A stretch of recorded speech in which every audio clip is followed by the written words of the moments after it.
На 4-м курсе колледжа я познакомилась с книгами «Ведьмак», и с тех пор я являюсь фанаткой серии, хоть с того момента прошло уже 7 лет, и что-то я, конечно же, забыла. Из игр я начинала первую, которую не смогла потянуть, вторая тоже как-то странно шла, и в итоге даже в третью я начала играть раза с 3-го. Я не могу сказать, что в книжной версии меня так сильно зацепили родительские взаимоотношения, нежели сама история Цири. Именно ее приключения примерно с 4-й книги затянули меня, и я прочитала все 7 книг залпом. Их вообще 8 и больше, но именно основной цикл приключений — это 7 книг. Наслаждаясь приключениями, шутками и историей, ты невольно замечаешь в маленьких буквах и немногословных предложениях отношения Геральда и Цири, отец и дочь. Да, это непростая, я бы даже сказала сложная, запутанная и при этом интересная судьба, которая настолько уже въелась в мой мозг, будто это все происходит по-настоящему. Будто действительно когда-то давно был и Геральт, и Лютик, и Йен, и Цири. Настолько ты проникаешься любовью к Цири и Геральду, и все, что происходит между ними, становится для тебя чем-то важным. Вселенная или сам Господь Бог приложил руку на то, как Геральт любил свою Цириллу, не любит никто. Он не просто заменил ей отца, он взрастил само понятие «отец» в ее голове. Его безграничная забота, волнение, наставление и просто человеческое отношение подарили Цири нечто большее, чем просто родителя. Геральт — это самый важный человек в жизни белокурой девчонки, которая увидела его, он ее, и с первого взгляда поняла, что это самый дорогой и самый лучший человек в ее жизни. В отличие от Джоэла и Элли, где сильно фигурировала дружба, нежели детско-родительские отношения, здесь же полностью идет демонстрация только отца и дочери. Видимо, из-за того, что у Геральта есть любовная линия и его чувства четко поделены, нам от этого комфортно и спокойно, и также в голове мы делим свои чувства и испытываем их по отдельности в зависимости от персонажа. Я не знаю ни одного человека, который воспринимал бы Эмгыра как отца Цири. Такое ощущение, будто этого не может быть, а все из-за того, что Геральт настолько хорошо прописан в книгах и в 3-м Ведьмаке, что даже усомниться, что это отец Цири, невозможно. Геральт подарил Цири не только заботу и любовь, а также Каэр Морхен, в которой она всегда могла вернуться. Вся ситуация с Цири очень интересная. Детей и неожиданностей было крайне много, но никто никогда не испытывал такие дикие чувства родительства и отдачи этой любви и заботы, как Геральт. Именно с ним случилась такая удивительная история, и никто не может объяснить, почему же именно Цирилла стала для него чем-то особенным. В данном случае чем-то сказано не для красного словца. Объяснить такую невыносимую тягу к человеку русским языком, таких слов нет. Ты просто чувствуешь, что есть кто-то для тебя, который является твоим миром и который всегда убережет тебя от опасности. Этот человек просто есть всегда. Даже если мир разделил вас, то вы всегда будете знать где-то в душе, что этот человечек есть и думает о тебе. В нашем случае Геральт бросил все и побежал искать свою дочь.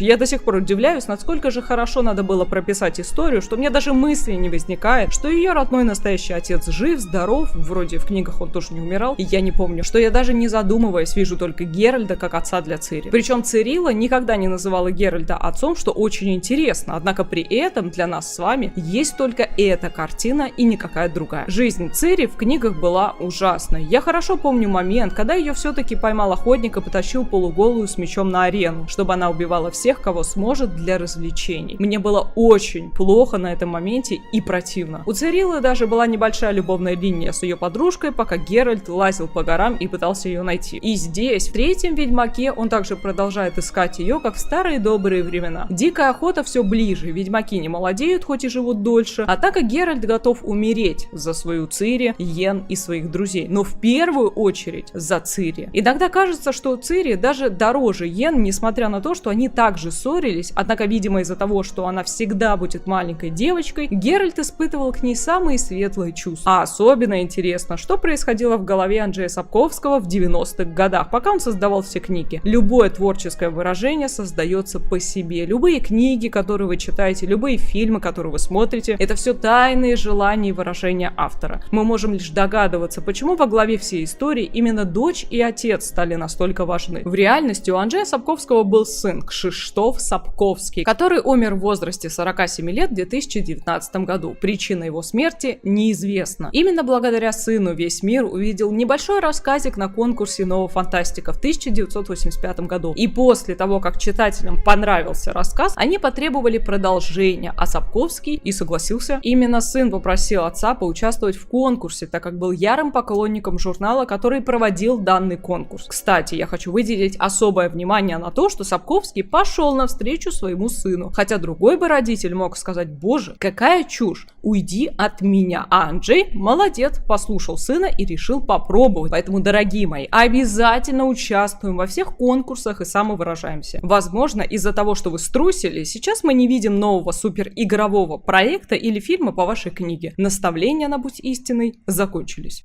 Есть две кат-сцены, которые стали для меня настолько тяжелыми, что пересматривать я их не могу. Вторую я даже не видела в игре, а пересмотрела отдельно в игрофильме. Первое — это поиск Цири, который привел нас на маленький островочек, а Валак спрятал его, дабы дикая охота не смогла прийти по следу. И вот здесь мы открываем дверь и видим мертвую Цири. Она действительно была мертвая, это было ужасно, это было тяжело в прямом смысле этого слова. Геральт чуть не умер вместе с ней, я уж было поверила, что все, она действительно умерла, однако нет, и это был двойной удар по моему сердцу, а второй невозможно пережить. Я сначала не поняла, что он умер, я даже не знаю, как он умер и кто его убил. Вроде он просто дал себя съесть монстрам, которые бродили около дома ведьм. Я не могу вообще воспринимать концовку, где Геральт умирает, что в книге, что в игре, а в книге он умер вместе с Йен. Причем там очень красиво все показано, что Цири перенаправляют на лодке Йен и Геральда, и они там поженились. А по-настоящему они просто умерли. Это кошмар. Особенно в игре показано молчание, которое раздирает тебя изнутри, и ты не можешь поверить, что все закончилось. Геральт не смог пережить смерть Цири и умер.